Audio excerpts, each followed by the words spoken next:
Merci Seigneur de nous accorder ton esprit. Merci aussi de nous accorder la possibilité de lire ta parole. Gloire à toi. Amen. Nous commençons la geste de Joseph par les 2 versets qui parlent de lui au chapitre 30. Dieu se souvint de Rachel, il l'exauça et lui permit d'avoir des enfants. Elle tomba enceinte et mit au monde un fils.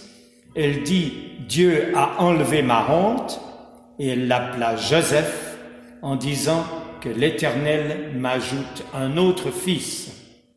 Après que Rachel eut donné naissance à Joseph, Jacob dit à Laban « Laisse-moi partir pour que j'aille chez moi dans mon pays. » Au chapitre 37, à l'âge de 17 ans, Joseph prenait soin du troupeau avec ses frères.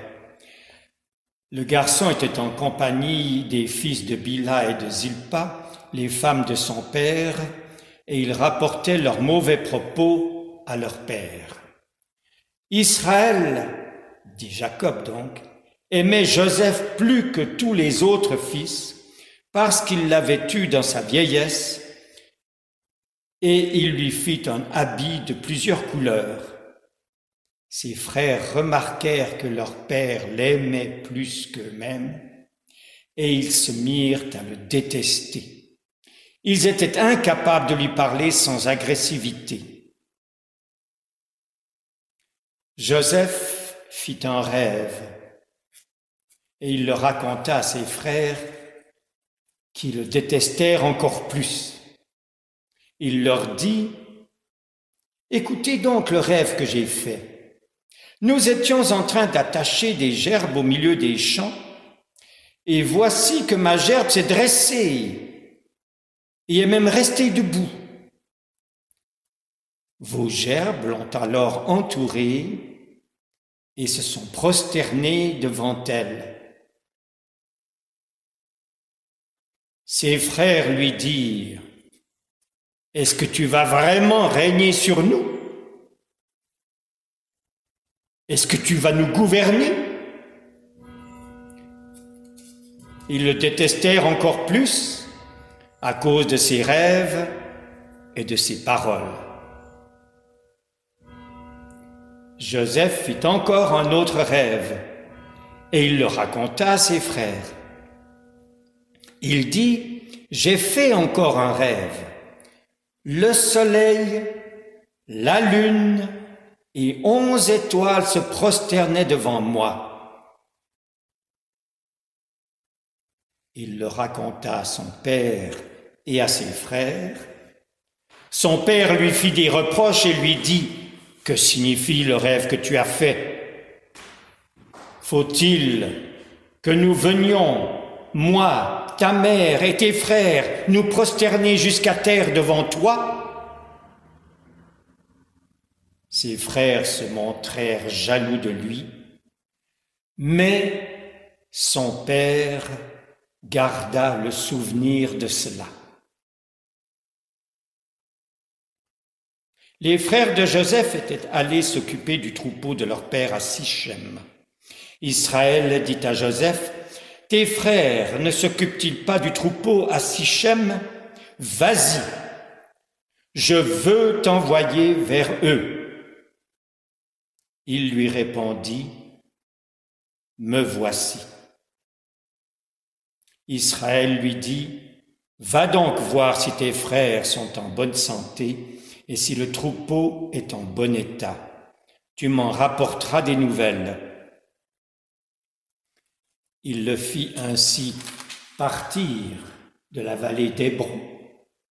Joseph se rendit à Sichem.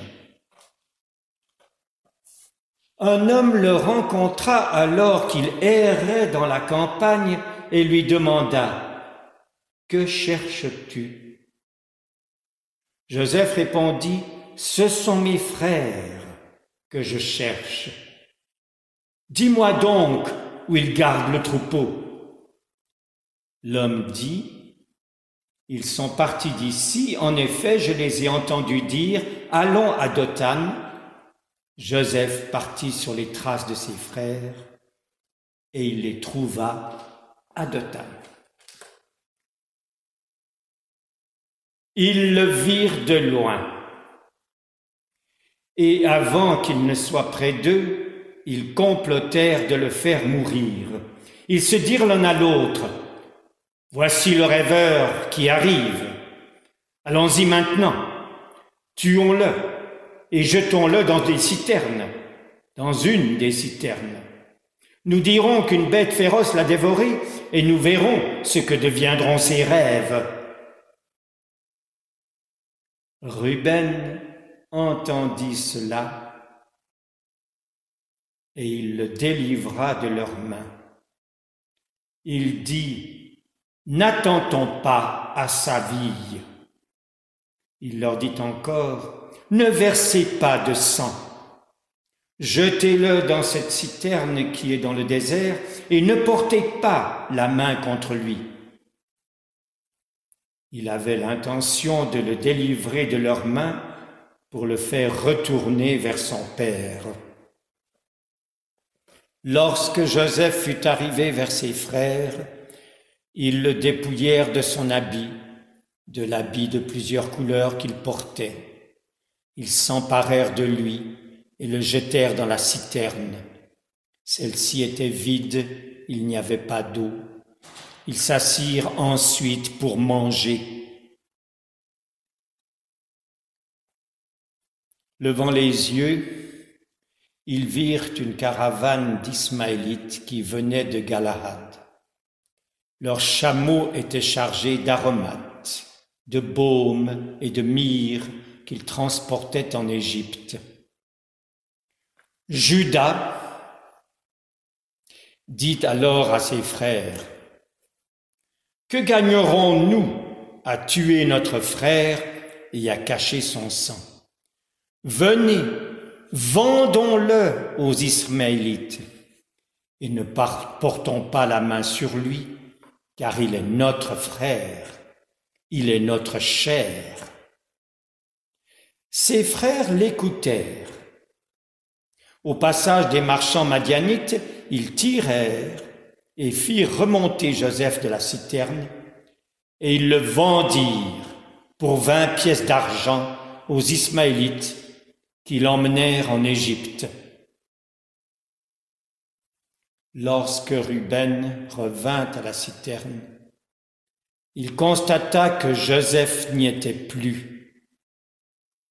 Il déchira ses vêtements, retourna vers ses frères et dit, « Il n'est plus là. Et moi, où puis-je aller ?» Ils prirent alors l'habit de Joseph, tuèrent un bouc et plongèrent l'habit dans le sang. Ils envoyèrent l'habit de plusieurs couleurs à leur père avec ce message, « Voici ce que nous avons trouvé. Reconnais donc si c'est l'habit de ton fils ou non. »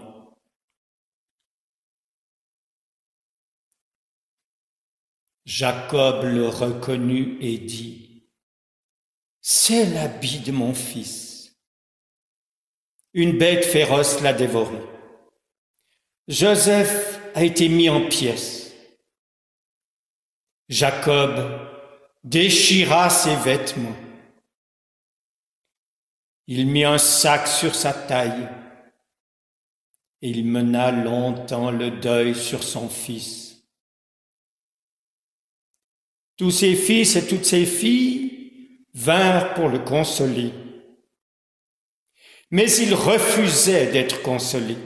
Il disait, « C'est dans le deuil que je descendrai vers mon fils au séjour des morts. » Et il pleurait son fils. Quant aux Madianites, ils vendirent Joseph en Égypte à Potiphar, un officier du Pharaon qui était chef des gardes.